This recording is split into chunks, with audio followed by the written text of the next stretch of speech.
할렐루야.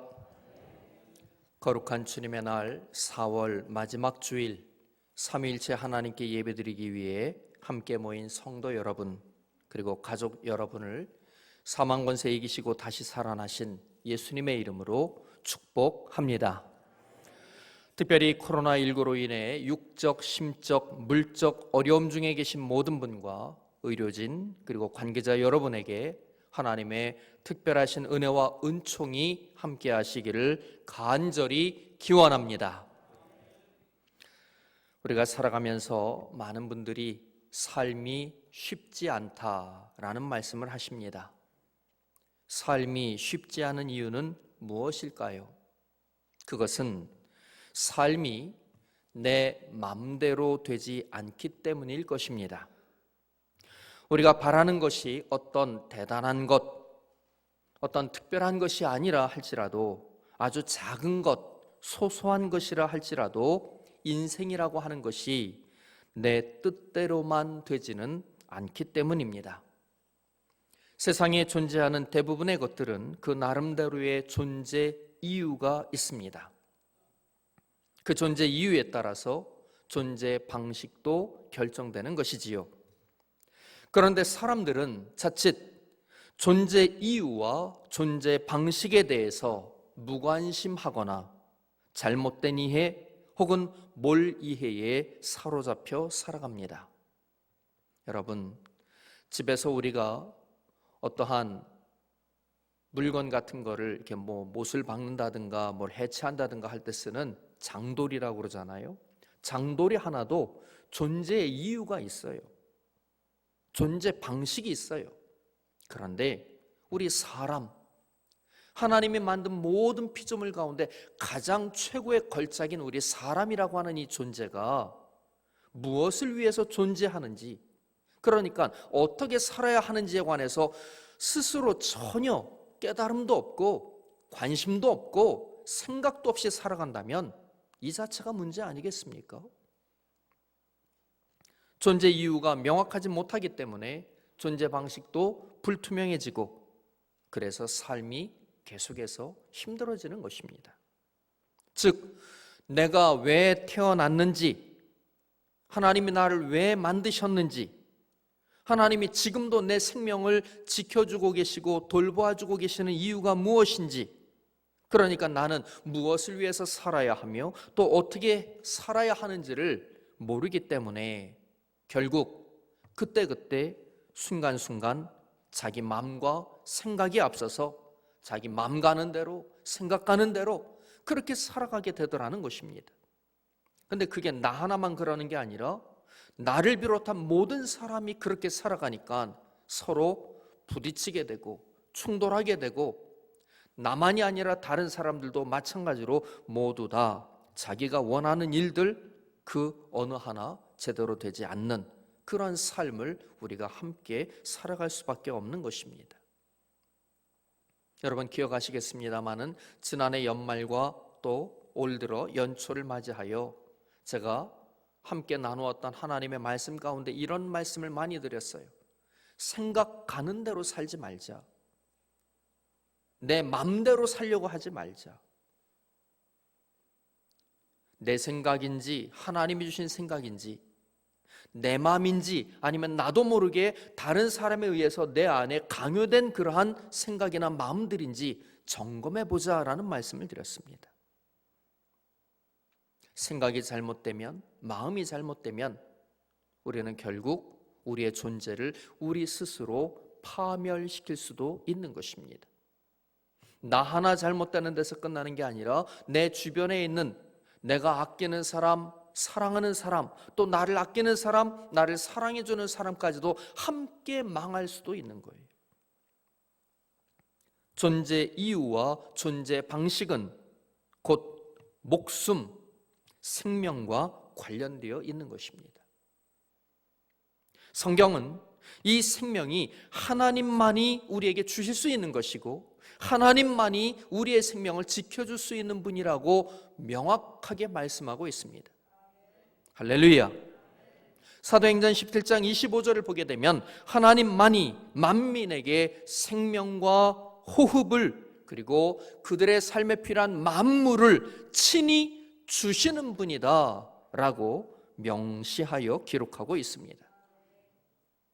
사람들은 늘 목숨을 염려하며 살아갑니다. 자기의 생명을 어떻게 지켜나가야 할까 하는 것을 걱정하면서 살아가는 것이지요. 그러나 마태복음 6장 25절로 33절을 보면 예수님은 산상수훈을 통해서 목숨을 위해 염려하지 말고 진정 목숨이 염려된다면 먼저 주의 나라와 그의 의를 구하라, 그렇게 말씀하셨습니다. 주의 나라와 그의 의를 구하라. 주의 나라와 그의 의를 구한다고 하는 이것은 무엇을 뜻하는 말일까요? 이것은 곧 하나님의 뜻을 따라서 살아가라 하는 그런 말씀인 줄로 믿습니다.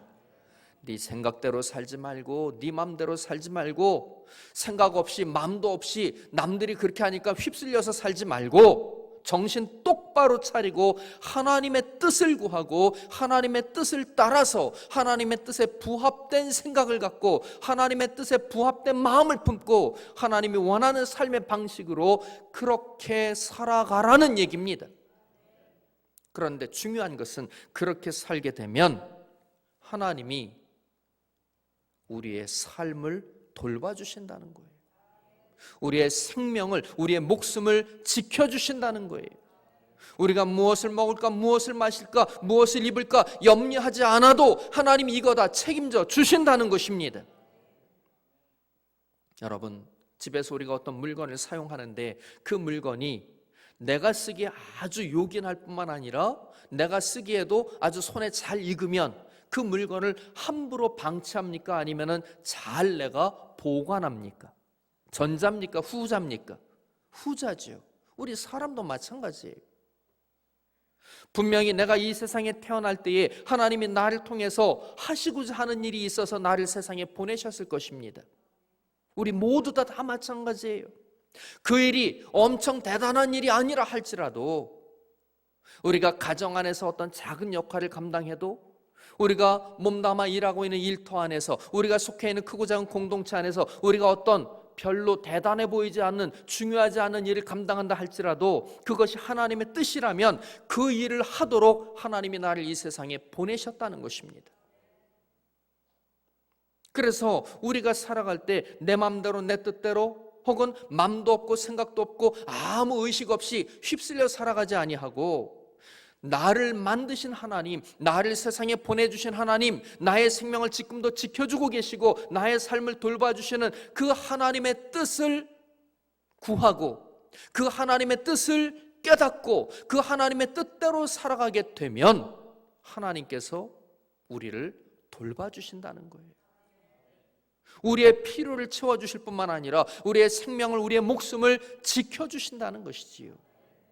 그러므로 우리는 하나님의 뜻을 따라서 살아야 하는 것입니다. 하나님의 뜻을 바르게 깨닫고 따르는 것, 그것이 온전한 존재가 되는 길이며 하나님의 뜻을 충성되게 지키는 것, 그것이 참된 존재 방식이며 이러한 삶이 곧 생명을 지키는 일인 것입니다. 가만히 생각을 해보게 되면 우리는 늘 누구의 뜻을 따라서 살아야 하는가라는 질문 앞에서 살아갑니다. 즉 선택을 해야 한다는 것이지요. 내 마음대로 할 것인가? 내 뜻대로 할 것인가? 아니면 다른 누군가의 의견을 따를 것인가? 다른 어떤 사람의 주장을 따를 것인가? 아니면 내가 처해 있는 지역과 사회에서 통용되는 가치관을 따라서 살 것인가? 혹은 최근에 형성된 여론에 의지하여 살 것인가 하는 등등 이런 것들 사이에서 끊임없이 고민하며 또 선택하며 살 수밖에 없는 것입니다. 이런 우리에게 예수님은 예수님 자신의 삶을 본보기로 삼아서 세상을 선택하고 세상을 따라서 사는 것이 아니라 하나님을 선택하고 하나님의 뜻을 따라 살아가는 법을 가르치고 본보여 주셨음을 아시고 믿으시기를 축원합니다. 예수님은 이러한 모범을 보여주셨을 뿐만 아니라 예수님은 우리에게 예수님이 그렇게 사신 것처럼 우리도 예수님처럼 살아야 한다고 그렇게 말씀하시는 것입니다. 그래서 예수님께서 나를 따르라, 나를 따르라 그렇게 말씀하시는 것이지요. 우리가 하나님의 뜻을 따라 산다고 하는 것은 곧 하나님의 아들이신 예수 그리스도의 모범을 따를 때에만 가능한 일인 것입니다. 우리가 정녕 하나님의 뜻, 곧 나를 만드시고 내 삶을 돌보시고 지키시는 그 하나님께서 나에게 기대하시고 나를 통해서 하시기를 원하시는 그 일을 이루는 삶을 살아가기를 원한다면, 그래서 그런 존재가 되고 그런 존재의 방식을 내가 받아들이고자 한다면 우리는 마땅히 예수님만을 따라야 하는 줄로 믿습니다. 예수님의 가르침, 예수님의 정신, 예수님의 삶을 대하는 자세와 태도를 따르고 본받고 닮아야 합니다. 우리 성도님들이 저에게 예전에 코로나19 때문에 이렇게 교회에서 자주 뵙지 못하는 상황이 되기 이전에도 보면 늘 목사님 어떻게 해야지 좋은 믿음을 가질까요? 어떻게 해야지 더 큰 믿음 가질까요? 어떻게 해야지만이 하나님이 기뻐하시는 믿음을 가질까요? 하고 물어오시는 분들이 계셔요.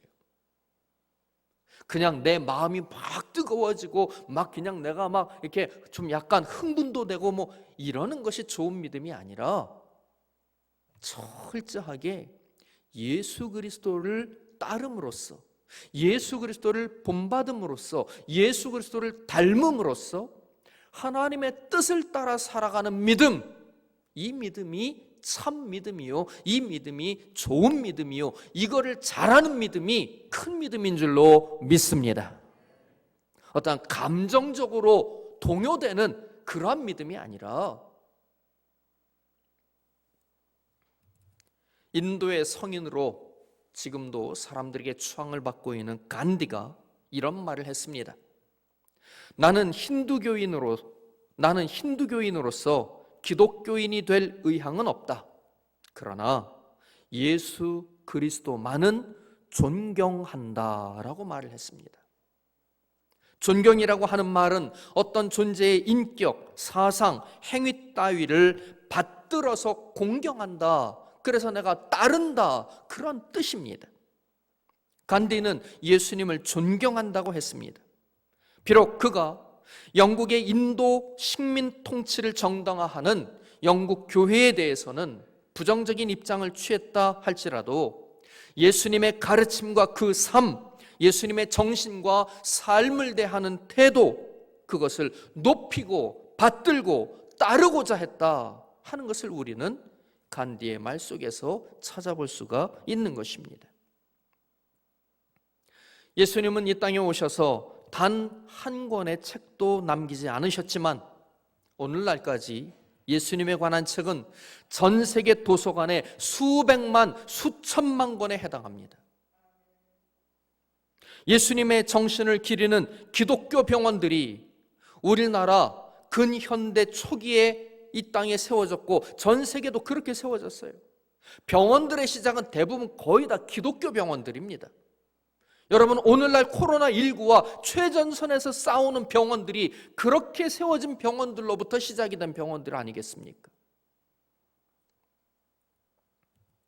예수님을 기리고 찬양하는 음악은 핸델이나 바하와 같은 음악가들에 의해서 오늘날까지 수천 수만 곡이 넘습니다. 공자의 생일, 석가의 생일은 특정 지역 일부 사람들에 의해서만 기념되지만 예수님께서 이 세상에 오신 성탄일은 어떻습니까? 전 세계가 함께 축하합니다. 우리는 인류의 역사를 가름하는 기원전, 기원후라고 하는 말을 영어로 표기할 때 BC 그리고 AD라는 약어를 씁니다. 이 BC라는 말은 Before Christ, 즉 그리스도 이전, 예수님 이전을 말하는 거예요. 그러면 AD는 뭘까요? AD는 안노 도미니, 라틴어인데요. 이 말의 뜻은 주님의 해, 안노라고 하는 말이 연도, 이 헬을 말하는 거고요. 그리고 도미니는 주님을 뜻하는 거예요. 그러니까 주님의 해라는 얘기예요. 주님이 이 세상에 오신 그 해로부터 시작하여서 AD 1년, 2년, 3년 이렇게 헤아리는 겁니다. 그러니까 예수님은 역사의 분수령이라는 얘기입니다. 예수님 오시기 이전의 세상과 예수님 오신 이후의 세상이 다르다는 얘기지요.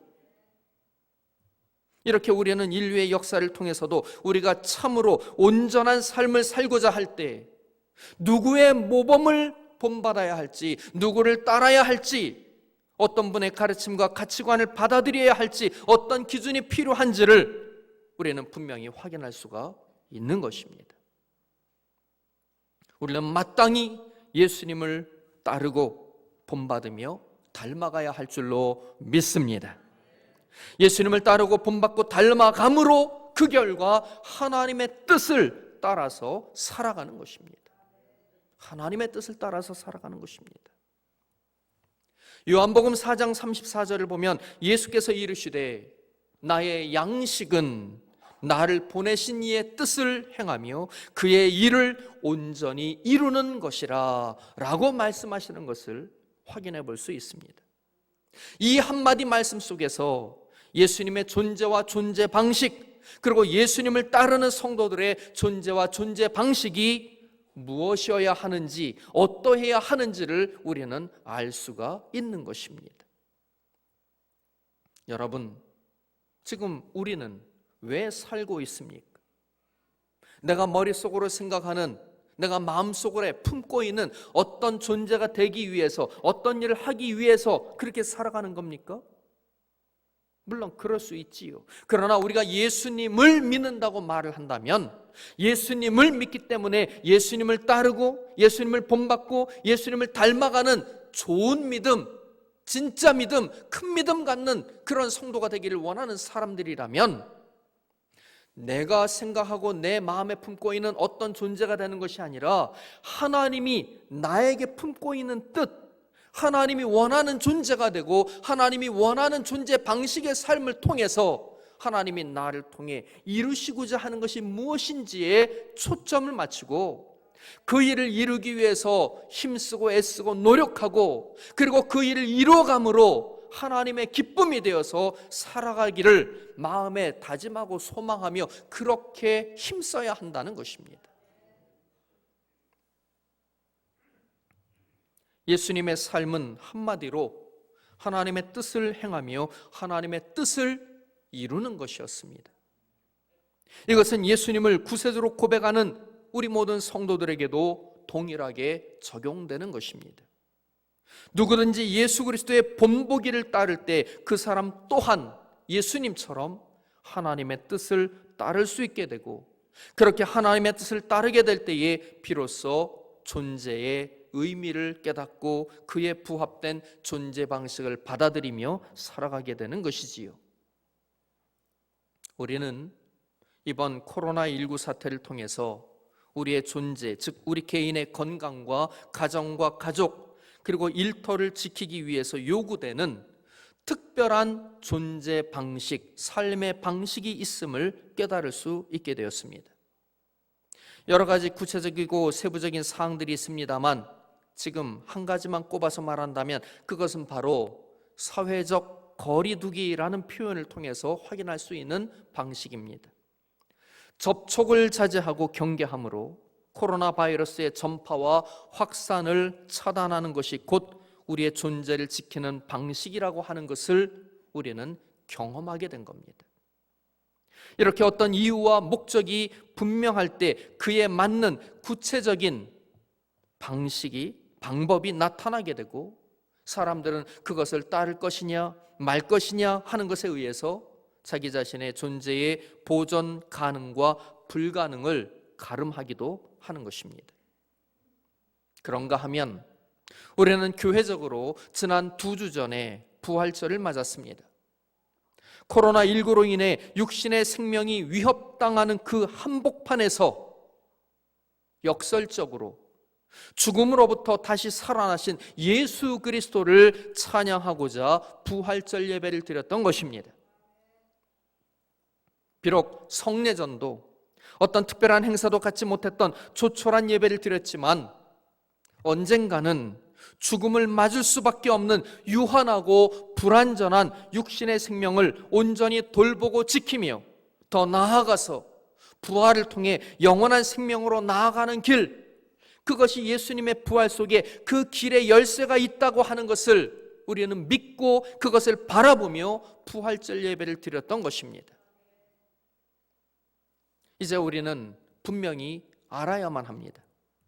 우리의 육적인 생명을 돌보고 지키며 죽음을 맞은 이후에도 부활로 나아가 완전하고 영원한 생명, 곧 영생을 얻는 길이 세상적인 어떤 지침이나 혹은 인간적인 특별한 비결을 따른다고 해서 되는 것이 아니라고 하는 사실을 신앙적으로 바로 깨달아 알 수 있어야 한다는 것입니다. 그것은 우리를 향한 하나님의 뜻을 따를 때에만 가능하다고 하는 사실을 확실히 믿으시고 기억하시기를 축원합니다. 오늘 성경 본문에서 예수님은 다음과 같은 말씀을 우리에게 들려주십니다. 요한복음 6장 38절, 내가 하늘에서 내려온 것은 내 뜻을 행하려 함이 아니요 나를 보내신 이의 뜻을 행하려 함이니라. 하나님이 하늘 보좌에서 이 땅으로, 낮고 천한 이 땅으로 내려오신 이유가 예수님이 생각하는 어떤 뜻이 있어서가 아니라 오히려 예수님을 보내시는 그 하나님의 뜻을 이루기 위해서 왔다는 거예요. 미션을 갖고 왔다는 얘기죠. 사명을 갖고 왔다는 말씀인 것입니다. 그렇다면 하나님께서 하나님의 아들 독생자 예수님을 이 세상에 보내신 그 하나님의 뜻은 과연 무엇인가요? 이어지는 본문 요한복음 6장 39절에 보니까 이렇게 기록되어 있습니다. 나를 보내신 이의 뜻은, 하나님의 뜻은 내게 주신 자 중에 내가 하나도 잃어버리지 아니하고 마지막 날에 다시 살리는 이것이니라. 예수님에게 주신 자 가운데 하나도 잃어버리지 아니하고 다시 살리게 하기 위해서 다시 살리라고 보내셨다는 거예요. 그게 하나님의 뜻인 것입니다. 하나님께서 예수님에게 주신 자, 누구를 말하는 것입니까? 예수님을 믿는 성도를 말하는 것입니다. 곧 예수님을 따르고 본받고 닮아가고자 하는 믿음을 품는 사람을 말하는 것입니다. 그런 사람들 가운데 한 사람도 잃어버리지 아니하고 다 살리라고 하나님께서 예수님을 보내셨다는 것이지요. 이게 하나님의 뜻이라는 것입니다. 히브리서 9장 27절을 보게 되면 한 번 죽는 것은 사람에게 정해진 것이요 그 후에는 심판이 있으리라 라고 말씀하고 있습니다. 지금 사회적 거리두기를 비롯하여 마스크 착용, 손 잘 씻고 얼굴 만지지 않기, 그리고 체열 측정과 신상 기재 등등의 조치를 통해서 코로나19로 인한 지금 당장의 생명의 위협을 피한다 할지라도 우리는 언젠가는 죽음을 맞게 되어 있습니다. 천년만년 살 수 있는 사람 아무도 없어요. 여기에는 모든 사람이, 저를 비롯한 우리 모든 사람이 언젠가는 죽음을 맞는 것입니다. 그런데 중요한 것은 죽음을 맞아도 다시 살 수 있는 길이 있다는 것입니다. 그것은 예수님을 믿는 것입니다. 이게 하나님의 뜻이니까요. 예수님을 따르고 본받고 닮아서 예수님이 하나님의 뜻을 따라 사셨던 것처럼 우리도 그렇게 하나님의 뜻을 따르는 것입니다. 그렇게 살다가 죽음을 맞은 자를 오늘 본문 요한복음 3장 39절에 나오는 예수님의 말씀처럼 나를 보내신 이의 뜻은 내게 주신 자 중에 내가 하나도 잃어버리지 아니하고 다시 살리는 이것이니라. 다시 살린다는 말씀처럼 예수님으로 인하여 다시 죽음으로부터 죽음을 이기고 살아나게 되는 것입니다.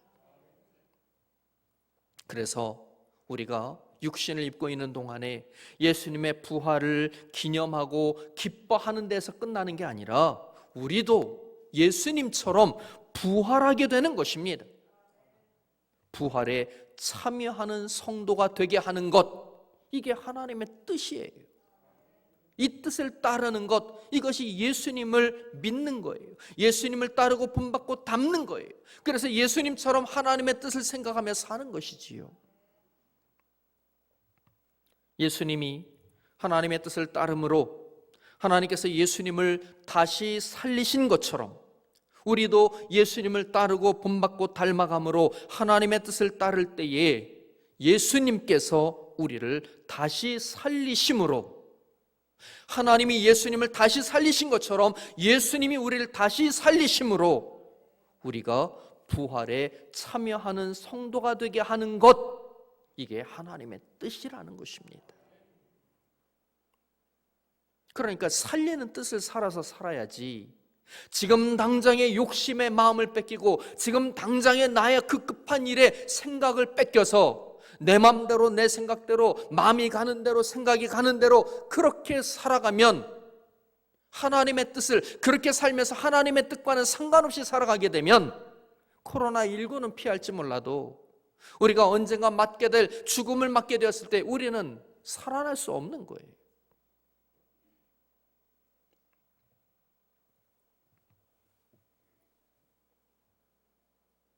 오늘 성경 본문 요한복음 6장 40절을 보면 계속해서 이런 내용이 나옵니다. 내 아버지의 뜻은 아들을 보고 믿는 자마다 영생을 얻는 이것이니 마지막 날에 내가 이를 다시 살리리라. 이 말씀은 39절의 말씀과 같은 내용을 우리에게 전하고 있습니다마는 특별히 요한복음 6장 40절에는 아주 특별한 단어가 하나 나오고 있어요. 그게 뭐냐? 영생이라는 말입니다. 영생. 예수님께서 하나님의 뜻을 따르신 궁극적인 이유가 바로 여기에 있습니다. 하나님과 예수님, 성령님은 영원한 존재예요. 즉 영원한 생명을 갖고 있는 분이에요. 그러나 우리 사람들은 어떻습니까? 그렇지 못하잖아요. 우리가 가지고 있는 생명은 육적인 생명이에요. 제한된 생명이에요. 불완전한 생명이에요. 그렇기 때문에 우리는 언젠가 죽음을 맞게 되는 겁니다. 그런데 하나님의 뜻은 뭐냐면 그런 육적인 생명을 갖고 살아가는 우리에게 영원한 생명을 주시기를 원하는 것, 이게 하나님의 뜻인 줄로 믿습니다. 우리가 예수님을 따르고 본받고 닮음으로 하나님의 뜻을 따르게 될 때 도달하는 최종적인 결과가 바로 영생인 것이지요. 앞서서 말씀드린 것처럼 우리의 육체의 생명, 육적인 목숨은 육신에 정해진 수한이 지나면 끝나고 맙니다. 요즘처럼 생각지 못했던 바이러스가, 질병이 창궐하거나 혹은 생각지 못했던 어떤 사고를 당하거나 어떤 사건에 휘말리게 되어도 쉬이 사라질 것이 우리의 육적인 생명인 것입니다. 모든 사람은 그가 아무리 대단한 권력을 갖고 있는 사람이고 그가 아무리 높은 자리에 있는 사람이며 그가 평생을 호의호식하며 살아가는 특별한 사람이라 할지라도 결국은 다 죽음을 맞는 겁니다. 사망의 그늘 아래서 살아가고 있다는 것입니다. 우리의 육신의 생명이 조금 먼저 끝나거나 혹은 상대적으로 조금 더 길게 간다 할지라도 결국 모든 사람은 육신의 죽음을 피할 수 없는 것이지요. 그러므로 하나님은 우리의 이러한 유한하고 불완전한 육적 생명을 대신하는 영원하고 완전한 영생을 주시고자 하나님의 아들 독생자 예수 그리스도를 이 세상에 보내셨고, 그 예수 그리스도를 보고 믿는 자, 그 예수 그리스도를 따르고 본받고 닮아가며 하나님의 뜻을 받아들이는 자들에게 하나님이 주시고자 하는 영생을 주시기로 작정하셨고 그렇게 뜻하셨고 그렇게 역사하실 것을 하나님의 아들 예수 그리스도의 부활을 통해서 우리에게 보여주시고 확인시켜 주셨음을 믿으시기를 축원합니다. 하나님의 아드님이신 예수님, 그 예수님이 우리에게 오실 때의 모습, 그리고 이 세상에서의 삶을 마감하고 떠나갈 때의 모습을 한번 생각해 보시기를 바랍니다. 예수님은 우리와 전혀 똑같은 육체를 입고 이 세상에 오셨습니다. 그런데 가장 낮은 자리로 오셨어요. 혹시 여기서 태어나실 때 마국간에서 태어나시고 말구 위에 뉘어진 분 있으면 손 들어보세요. 아무도 없죠? 적어도 예수님보다는 다 나은 환경에서 태어났어요. 예수님은 세상에 오실 때에 진짜 어디 있어야 할 곳이 없었던 분이에요. 있어야 할 곳이. 가장 낮은 곳에 오셨다는 얘기입니다. 가장 낮은 모습으로 오셨다는 얘기입니다. 그런가 하면 예수님이 죽음을 맞으실 때에는 어떤 죽음을 맞이하셨습니까? 예수님은 이 세상에서 가장 저주받은 그러한 죽음을 맞이하신 겁니다. 또 성경에서 기록하고 있는 것처럼 나무에 달린 자마다 하나님에게 저주받은 자라 하리라 하는 말씀처럼 십자가 나무에 달려 죽으심으로 보통 사람이 당하는 죽음과는 비교도 될 수 없는 아주 저주받은 죽음, 그런 죽음을 당하신 것입니다. 그러나 예수님은 하나님의 뜻을 따라서 사셨습니다. 그랬기에 가장 낮은 자리에 가장 낮은 자의 모습으로 오셔서 가장 비참한 죽음을 맞이하셨지만 그럼에도 불구하고 하나님은 그렇게 죽은 예수님을 살려내셨어요. 살려내신 데서 끝나는 게 아니라 빌립보서 2장 6절 이하에 보면 초대교회 성도들이 불렀던 찬송가가 나오는데 그 찬송가의 한 부분을 보게 되면 하나님께서 예수님에게 위대한 이름을 주시고 예수님을 높이시는데 하늘에 있는 모든 것, 땅에 있는 모든 것, 땅 아래에 있는 모든 것들이 그 예수님의 이름 앞에 무릎을 꿇고 경배하게 하고 그 예수님을 하나님이 만드신 모든 것의 주로 삼으셨다는 것입니다. 여러분, 우리가 가끔 어떤 위대한 사람들의 이야기를 이렇게 듣다 보면 그 사람 참 대단하네, 훌륭하네 그러다가 그 사람은 본래 태어날 때 머리도 좋게 태어났고 또 그 사람은 남들보다 탁월한 면이 있었으니까 위대한 인물이 됐겠지, 이렇게 생각하면서 나와 그 위대한 인물을 분리시키는 경우가 있어요. 그런데 그런 면에서 보면 예수님은 우리보다 훨씬 못한 환경에서 태어나셨고 우리보다 훨씬 좋지 못한 환경에서 자라나셨고 우리보다 훨씬 우리가 이 다음에 맞게 될 죽음보다 훨씬 비참한 죽음을 당하신 분이에요. 그런데 그럼에도 불구하고 그 예수님이 모든 만물의 주인이 되실 뿐만 아니라 모든 이름에 뛰어난 이름의 주인이 되시고 하나님이 그 예수님을 죽음으로부터 다시 살리셨다고 하는 이 모든 것들이 우리에게 본보기가 된다는 것을 깨달으시고 믿으시기를 축원합니다. 그래서 예수님이 우리하고 똑같은 육체를 입고 오신 거예요.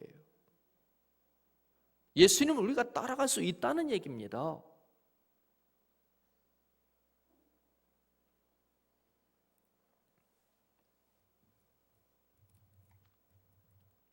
저는 예전에 처음에 믿음 생활을 시작을 할 때 그런 생각을 했어요.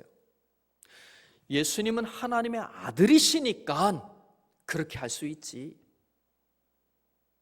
나는 하나님의 아들도 아니고 예수님과 같은 존재도 아니고 예수님하고 나하고는 근본적으로 처음부터 차이가 있으니까 예수님을 따라간다는 것도 불가능하고 본받는 것도 불가능하고 닮아가는 것은 더더욱 어려운 일이겠지 하고 예수님하고 저를 분리시켰었어요. 그런데 제가 은혜를 체험하고 제가 신학교 가기로 결정을 하고 신학교 가서 공부를 하게 되고 또 은사 체험을 하고 목회를 시작을 하고 또 우리 성도님들의 또 교회의 배려로 감리교신학대학에서 20년 넘게 근 30년 가까이 신약 성서를 연구하면서 깨닫게 된 결론은 뭐냐면 아니라는 거예요. 저의 옛날의 그 생각이 잘못됐더라는 겁니다. 우리는 모두 다 예수 믿는 우리 모든 성도들은 모두 다 예수를 따를 수 있고 예수를 본받을 수 있고 예수를 닮을 수 있도록 그렇게 하나님이 뜻하셨고 그렇게 하도록 뜻하셨고 그렇게 되도록 성령님을 보내주셔서 우리를 도와주심을 믿으시기를 축원합니다. 예수님을 믿는 게 뭡니까? 라고 사람들이 물으면 고민하지 않고 이렇게 말할 수 있어요. 예수님을 따르고 예수님을 본받고 예수님을 닮음으로써 예수님이 하나님의 뜻을 따라서 사신 것처럼 나도 그렇게 하나님의 뜻을 따라서 살아가는 것, 이게 바로 예수님을 믿는다는 말입니다 라고 말할 수 있다는 것입니다.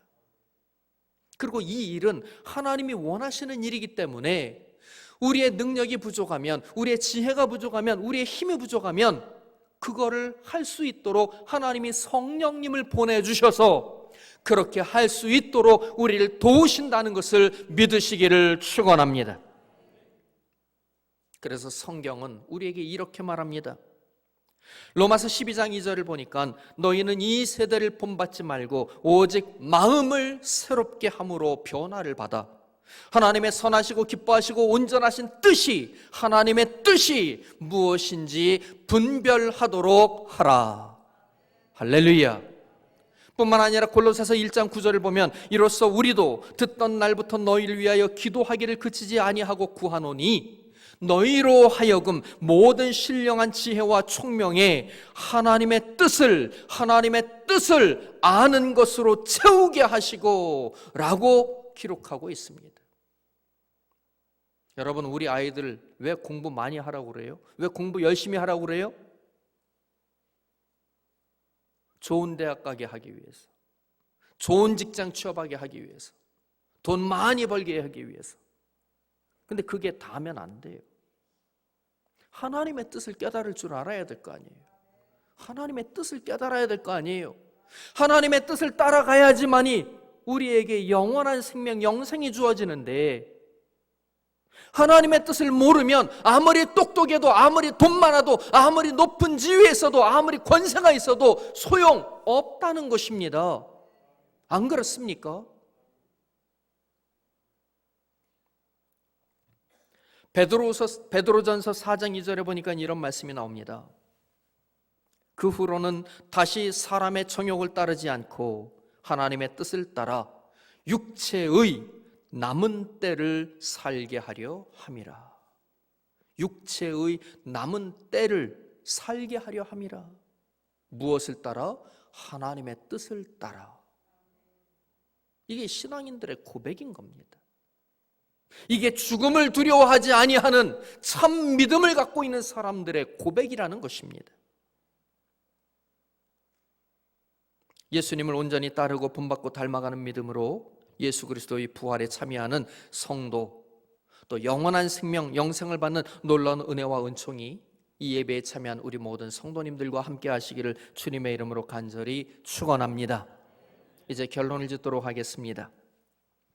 예수님의 겟세마네 동산의 기도를 기록한 성경 말씀들 가운데 누가복음 22장 42절로 44절을 보면 예수님이 하나님 앞에 기도할 때 이렇게 기도하는 내용을 우리가 볼 수 있습니다.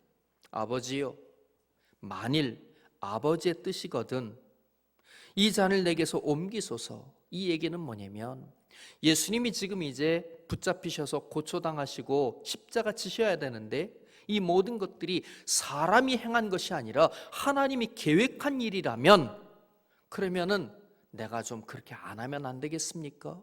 왜? 하나님이 주권을 갖고 있으니까는요. 지금 예수님의 기도가 그거예요. 만일 내가 이 십자가 져야 하는 이 일이 아버지가 뜻한 일이라면은 아버지 나를 사랑하시니 내가 이제까지 한 번도 아버지의 뜻에서 벗어난 삶을 살지 않았으니 이번 한 번만은 좀 내 뜻대로 해주셔서 이 잔을, 이 쓴 잔을, 이 십자가를 나에게서 지나가게 해주시면 안 되겠습니까? 나에게서 옮겨주시옵소서 라고 기도하시는 거예요. 어쩌면 우리하고 똑같은 기도예요. 안 그래요? 하나님, 제가 아프지 않게 해주세요. 제가 지금 연약한데 나의 건강을 주관하는 분이 하나님이라면 나의 질병의 문제를 해결해 주시면 안 되겠습니까? 나의 물질적인 어려움을 하나님 해결해 주시면 안 되겠습니까? 내가 인간적으로 인간관계 속에서 고통받고 있는데 이 문제를 해결해 주시면 안 되겠습니까? 우리가 하나님 앞에 드리는 기도와 예수님이 지금 하는 이 기도의 대목이 전혀 다를 바가 없다는 거예요. 똑같은 거예요. 아버지여, 만일 아버지의 뜻이거든 이 일 되는 것이 하나님이 계획한 일이라면 이 잔을 내게서 옮겨주시옵소서. 그런데 예수님은 여기서 기도를 끝마치지 않고 다음에 이렇게 기도합니다. 그러나 내 원대로 마시옵고 내 원대로 마시옵고 아버지의 원대로 되기를 원하나이다. 아버지의 뜻대로 되기를 원하나이다. 예수님이 이렇게 기도하시는데 예수님이 얼마나 힘드시겠어요? 그 마음이, 그 생각이 얼마나 힘드시겠어요? 그러니까 성경을 보니까 천사가 하늘에서부터 내려와서 예수께 나타나 힘을 더하더라. 힘을 더하더라. 하나님의 뜻을 받을 수 있도록, 하나님의 뜻을 따를 수 있도록 하나님의 아들이시지만 예수님이 우리하고 똑같은 육체를 입으셨으니까, 그래서 예수님도 힘들어 하시니까 하나님이 하늘에서 천사를 보내셔서 그 예수를 돕더라는 얘기입니다. 그래서 예수님께서 더 힘쓰고 애써 간절히 기도를 하시니 땀이 땅에 떨어지는데 마치 핏방울같이 되더라 라고 기록하고 있습니다. 하나님의 뜻을 따른다고 하는 것은 그냥 거저먹기로 되는 것이 아니지요. 결코 쉬운 일이 아닙니다. 천사가 도와주어야 할 정도로 어려운 일이며 떨어지는 땀방울이 핏방울이 되는 것처럼 핏방울과 같이 되는 그러한 힘든 일인 것입니다. 그렇지만 우리는 우리보다 앞서서 이 길을 먼저 걸어가신 예수 그리스도가 계시기 때문에 그 예수님을 따르고 본받고 닮아가면 우리도 이런 삶, 하나님의 뜻을 받들고 따르는 삶을 살 수 있음을 믿으시기를 축원합니다. 그런데 이 부분에서도 우리가 힘써야 하는 일이 하나 있습니다. 그건 이런 겁니다. 위대한 신앙 고백, 예수님을 향해서 주님이라고, 하나님의 아들이시라고, 그리스도라고 고백했던 베드로, 요나의 아들 시몬이 이 위대한 신앙 고백을 하고 예수님으로부터 베드로라는 이름을 받은 후에 예수님에게 책망을 받는 장면이 나옵니다. 예수님이 어느 정도로 책망을 하시냐면 사탄이라고 불러요. 베드로를. 사탄아, 너는 나를 넘어지게 하는 자로다. 내가 하나님의 일을 생각하지 아니하고 도리어 사람의 일을 생각하는도다 라고 책망하신 그 때에 예수님은 제자들에게 이렇게 또 말씀을 하십니다.